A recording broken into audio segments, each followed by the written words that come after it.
BookTube. It's Friday, sweltering Friday here in Boston. It's Friday. It's when we all do Friday reads, when BookTube does Friday reads. Those of you who are new to the whole environment here, maybe thinking about starting a channel of your own, by all means do.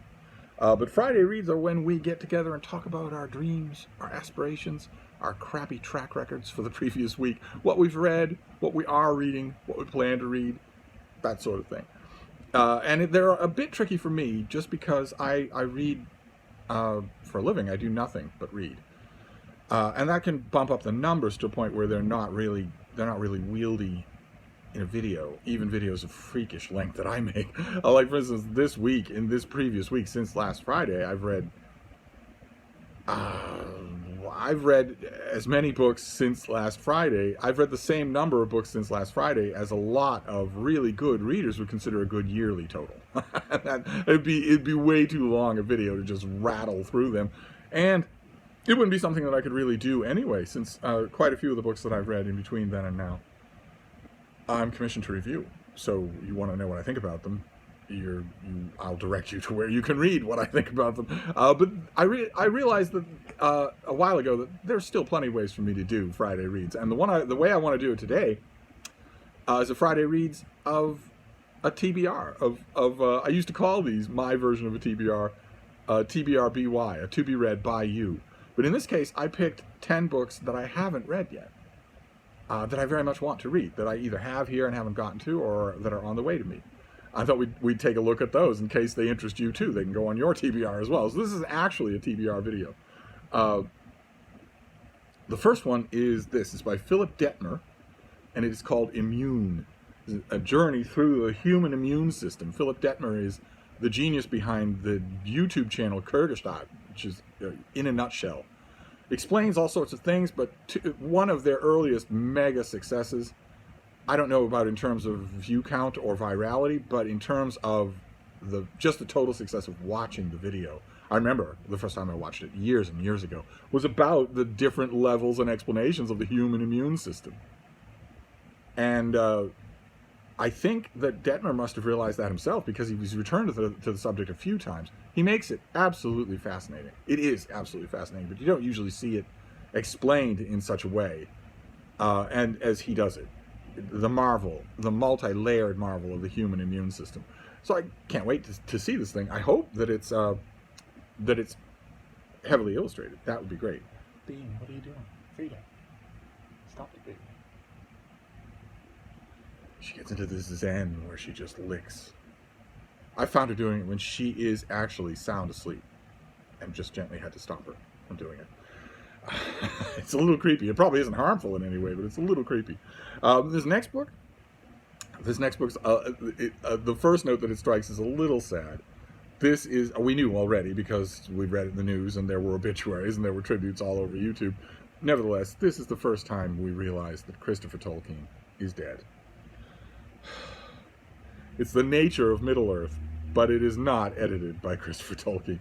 I wonder if this tells me. It's edited by Carl Hostetter, a Tolkien scholar, but not by Christopher Tolkien himself. And this is a sort of a prose guide to Middle-earth, something that J.R. Tolkien had been writing in fragments and excerpts and tinkering and puttering around with for most of his adult life.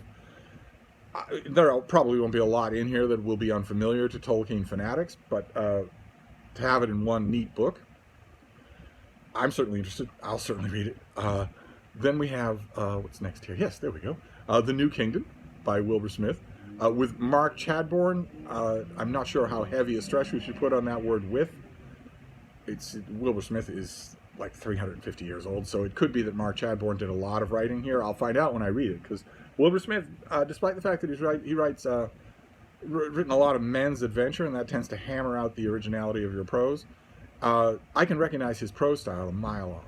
I've read everything this author's ever written. I don't know what that says about him or me, but I've never missed a Wilbur Smith novel. Going back decades. I often enjoyed them, but they have a very distinctive tone, especially in action sequences. I don't think Mark Chadbourne, if he did write the bulk of this, I'm not sure that he'll go to all the bother of imitating that, so I'll know right away. And it could be a really good story. This is a novel set in ancient Egypt. Wilbur Smith wrote one of those called River God decades ago, and struck gold. Fans loved it. so he has continued to do it. Periodically, he has interspersed those with his other sort of Clancy-esque action-adventure, Ipcris Files type books. He has interspersed those regularly with novels set in ancient Egypt, and this one is. So those River God hooked me. All the others have hooked me. I would definitely read it. Then we have Empire of the Vampire. This is by J. Kristoff. And this is a fantasy novel in which Earth has been darkened. It's been a long, long time since Earth saw a sunrise. And darkness has naturally allowed vampires to flourish, and so humans are in a pitched battle with them. Love the cover artwork. I believe that the book is also heavily illustrated. I don't know if that's a theme with Immune. Whether heavily illustrated means, a picture at the beginning, a picture in the middle, a picture at the end, is immaterial to me. I love a good vampire story. I even love a bad vampire story. I will the story, just the plot description here of ravenous vampire suddenly empowered by worldwide darkness in a pitched battle against the desecrated and diminished forces of humanity. I'll take it. It might not be any good, but I'll take it. Then we have Silverview by John le Carré. This is going to be an acid test, even more dramatic, in an even more dramatic way than the New Kingdom, than the Wilbur Smith book. The Wilbur Smith book will be an acid test because it will let me know whether or not Wilbur Smith is still writing the books under his name. Actually, there'll be an acid test involved in the Hofstadter Tolkien book as well. I will know from that book, in the only way that we ever could know, the extent of the sort of text reconstituting that Christopher Tolkien was doing. Because even if Hofstadter does the same amount of text reconstituting, I suspect there's a large amount of that in the Silmarillion. But even if Hofstadter does the same amount, he won't do it in the same way. And it'll be, if you're familiar with Christopher Tolkien's editorial works of his father's work, you'll spot the differences in an instant. If you're as familiar with Wilbur Smith as I am, I'll spot in an instant whether or not his co-writer actually wrote the book. And this is also an acid test of maybe a different sort. Maybe it's a different sort of acid test. John le Carré, of course, is famously dead. He's dead. Now, he died in 2020. It's entirely possible that this book was at his publisher's when he died. We see this all the time, right? Where the publisher will say, well, hop on board for so-and-so's last book. It was working its way through the editorial process when he died. Here it is, the last work by the master. I noticed that the publisher here is specifically, rather noticeably, not saying that. So this will be an acid test of another kind, because John le Carré, like Robert Parker, like Tom Clancy, has a product, right? He is a product. In addition to being what I consider to be a brilliant 20th century author, and a not all that bad 21st century author, he's also a name. He's a franchise. And you have to hope, even in this age of necrofiction, you have to hope that when the man or woman behind the franchise dies, the franchise will die with them. You have to hope that. I would hope that. I would hope that John le Carré's publisher will not muddy the value of his name by coming out with John le Carré novels written by other people. Can you imagine a George Smiley novel, a circus novel written by someone else? I'm hoping not. I'm hoping that this book, again, I know this author's prose extremely well. If this isn't John le Carré, if it's John le Carré, a sentence here and a sentence there, all of it Frankenstein by somebody else, I will know in one chapter. So it's an acid test of another kind. We'll see. We'll see what we get here. I will know even late le Carré, even his latest books, very wintry books, very thin, very good examples of what critics often call, somewhat indistinctly call late style. Late le Carré is definitely an example of that. Even though those books I've reviewed, he lived long enough for me to have the honor of reviewing a couple of his books, and even those are definitely John le Carré. That quality, the whatever it is that goes into making a book definitely John le Carré, will be glaringly absent here because no one can duplicate that. So we will see. I'm certainly going to read it. It's got John le Carré's name on it, big as life. Notice there are no other names here on the cover. So, and like I say, the publisher has not made even the smallest hint about how this is a manuscript that has been finished by someone else. fleshed out by someone else. Any of the euphemisms they usually say when publishers usually say those things, they are usually just flat out lying. Michael Crichton's publisher was still saying that for Dragon's Teeth, which was published, I think, 70 years after Michael Crichton died or something like that.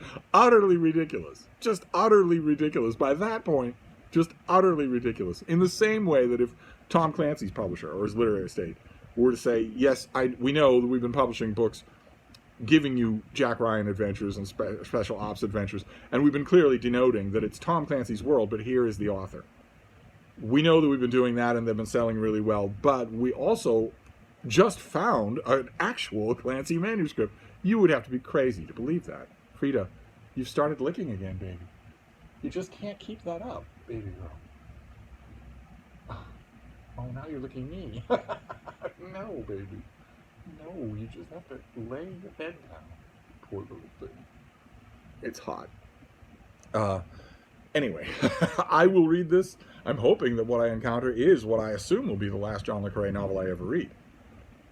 New John le Carré novel I ever read. We shall see.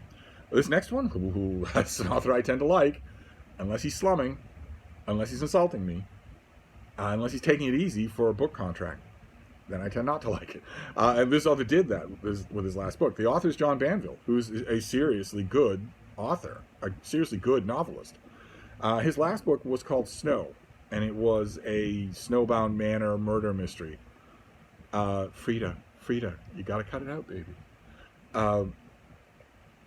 And it was rather noticeably phoned in. It was rather noticeably slumming, condescending. And unfortunately, or maybe fortunately, maybe he heard from critics, I wasn't the only critic who said that, he's doing it again. We're having another murder mystery. This is April in Spain. Exact same cover design as Snow. Exact same type of look and feel to it. The exact same approach, maybe some of the exact same characters. We shall see. This author is, like I mentioned, he's a serious literary figure. So I'm going to read anything that he writes. He'd have to write probably 10 more of these and have them all be as... I'm not even saying that Snow was bad. It just wasn't... It was perfectly serviceable as a snowed-in, the suspects can't go anywhere murder mystery. But it was by John Banville. And you just... Maybe some of you are more forgiving of that than I am. Maybe some of you, read... What was it? Pynchon did the same thing with Bleeding Edge. And I just felt insulted the whole time. I felt like, there are professionals who write in this genre all the time. They're just as smart as you are. They're just as literary as you are. They're just as expert in storytelling as you are. They sell a lot better than you do. So why are you implicitly saying that the genre they've worked their whole life in is this thing that you can dash off in a weekend? Would you tell that to P.D. James to her face? I don't think you would. We shall see. Snow disappointed me. Maybe April in Spain will not. It's another atmospheric murder mystery. As far as atmospheric murder mysteries go, this next one will certainly not disappoint me. Talk about an author with a lot in the bank of Steve. It doesn't get any higher than John Connolly. This is the new Charlie Parker novel, The Nameless Ones. This is the American cover, a rare instance in which I actually think I prefer the American cover to the UK. I believe the UK edition of The Nameless Ones has been out for a while. I could be wrong about the timing there, but I actually like this cover. It wouldn't matter. I could have a burlap sack over it. I'm going to read a Charlie Parker novel. I'm going to love it. I know I am. Unless, if there's a wild fluke of a bad novel. I think I read one Charlie Parker novel, I'd be hard-pressed to remember even what the title of it was, that seemed a little weak. And now that I'm thinking about it, I hadn't thought about it before I said this right now, but now that I'm thinking about it, I'm wondering if Jason Harrigan also read that novel and also thought that it was a little weak. He's a big Charlie Parker fan, and I believe there's one novel in the series that is largely considered a weak link. I certainly thought it was. We shall see. I'm expecting that I will love this book. Then this next one is contemporary romance. I've mentioned that my Canadian spirit animal, Sarah, at the Bookish Knitter, and Bree, and a bunch of other booktube channels that I don't know, but I watch, turned me on to contemporary romances. It used to be that the only romances I read were historical, and even then it was all Regency romances. I've recently started to like, for some reason, for years, the gimmicks of romance. The romance genre has plenty of gimmicks. and they're tried and true. Once you get into the mind frame of romance that doesn't fetishize new inventions, innovation, the way contemporary literary fiction does. Once you accustom yourself to the fact that the romance genre doesn't have any problem with predictable gimmicks, the excellences of these books lie elsewhere. Then you sort of be okay with those gimmicks and those conventions. But even so, for years I thought those conventions looked a little bit naked when they were transported to the present day. I'm not really sure why that is, except that the present day is where all literary fiction takes place, and I read a lot of literary fiction. However, how that is explained, I now like to read contemporary romance, and I've got one here that I would have read anyway, for a reason some of you will be able to spot. This is by Bella Andre. I don't think I've ever read anything by Bella Andre, and this is Hold On to My Heart. This is the latest novel. I don't remember when any of these come out. I should have noticed that, shouldn't I? I don't remember the dates on any of these things. They're all coming out in September, October, November. They're later in the year. They're not August releases. I don't think any of them are August releases.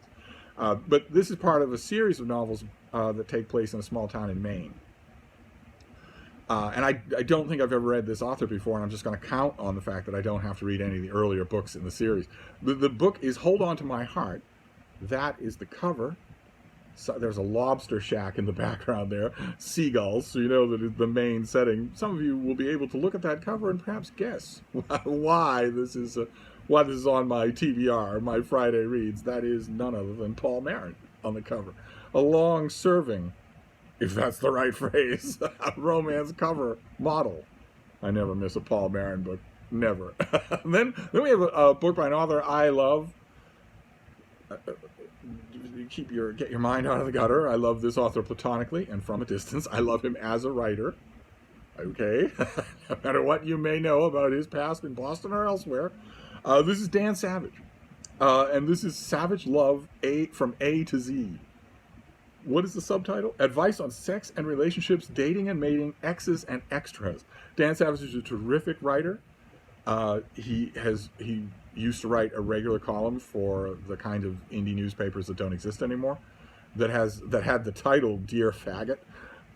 He's a gay writer. Used to squarely address all sorts of aspects of gay relationships, gay legislation, gay life in America, when gay life in America, even in his own lifetime, when he was writing those things, gay life in America was more a pathology than a lifestyle. And gay marriage wasn't legal. Homosexuality itself was illegal in quite a few states, was considered a medical problem in quite a few other states. He's always been just a rippingly readable voice of reason in that whole landscape. And he still is. And I learned that he has a new book coming out. Sign me up. I'll gladly read it. I don't need any of the advice that is doled out here. The people who really need the advice that will be doled out in this column, I don't know if they read anymore. Anything other than Instagram. I don't know if they read anymore. But the people who really need this are the gays who are under 25. They're the ones who really need to have Dan Savage talk some sense into them. So maybe they'll see it. Maybe they'll read the book. Maybe they won't. This next one is a reprint volume. I think, if I remember correctly from what I've seen, a very pretty paperback reprint. This is The Price of the Ticket, collected nonfiction of the great James Baldwin. So you take some of his nonfiction works, this prizes out really great sequences or individual works, separate standalone works, from a whole range of titles and puts them all together in one volume. I have a lot of those titles. But I'm always up for a good anthology of them if it's intelligently chosen. That would be wonderful. I don't remember off the top of my head who writes the introduction to The Price of the Ticket. That would be a selling point, but I don't remember who it was. But I'll take it in any case. Baldwin is such a great writer. I'll take him in any case. And then we have another great writer, a prominent figure in history. This is Ronald Hutton, who is I don't know how well his name is known outside of history readers, but he's a terrific writer. He's a terrific historian. And this, I believe, is the first book in a series. This is The Making of Oliver Cromwell. And I think he's going to keep writing about Oliver Cromwell, the other Cromwell, for a couple more books. In what will be, I imagine, a kind of big, articulated biography of this figure, who I hardly ever mention on this channel in all of human history. In the whole of the rogues gallery of human history. I have my own particular rogues gallery of figures in that array that I hate more than anybody. And Oliver Cromwell is right near the top of that list. He's number 2, behind a man named Titus Oates, who I don't expect any of you to remember. I don't expect any of you to know that name. Titus Oates is number 1. Oliver Cromwell is number 2 on that list. And I have sometimes allowed that to get the better of me when it shouldn't. It absolutely shouldn't. I'm no big, great fan of Thomas Cromwell, right? But I loved Hilary Mantel's trilogy about him anyway. I've read books about him, nonfiction works, biographies of him that I've loved anyway. It's high time that I came around to that with Oliver Cromwell. My beloved Antonia Fraser wrote a big, fat biography of him, and I read it in what we would now in the 21st century say I hate read it. I couldn't find any fault with Cromwell, Our First of Men, I think was the American subtitle. I couldn't find any fault with that Fraser book. Of course, it was written at the height of her powers when there wouldn't be any fault. I couldn't find any fault in it, but I don't have a copy. I never kept it because I hate this guy. I hate him for a number of different reasons. But Ronald Hutton is just as big a name. He never had a breakout bestseller like Mary Queen of Scots that Antonia Fraser did. Maybe he'll have it with this. I don't know. Not with this. I think this is Yale University Press. They decided to give it an unbelievably boring cover design, unless this isn't final. We shall see. But there you go. That is a kind of Friday Reads TBR for this channel. That was the 10 or so, maybe 11 or 12 books that are coming out that I haven't read yet, but that I'm definitely going to read, that I'm definitely looking forward to reading, which is kind of the spirit of a TBR, right? You're not just canvassing everywhere. You're going for stuff that attracts your attention. And this stuff does. This stuff very much does. I have requests in for all of it. I have a lot of it on the way. Some of it's here already. So I will be giving it all a go. And we'll see how many of these make their way onto the Steve Reads Best and Worst Books of the Year at the end of 2021. We'll see if any of them do.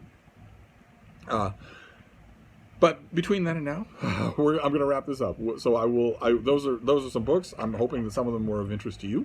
And I will see you soon. Thank you, BookTube.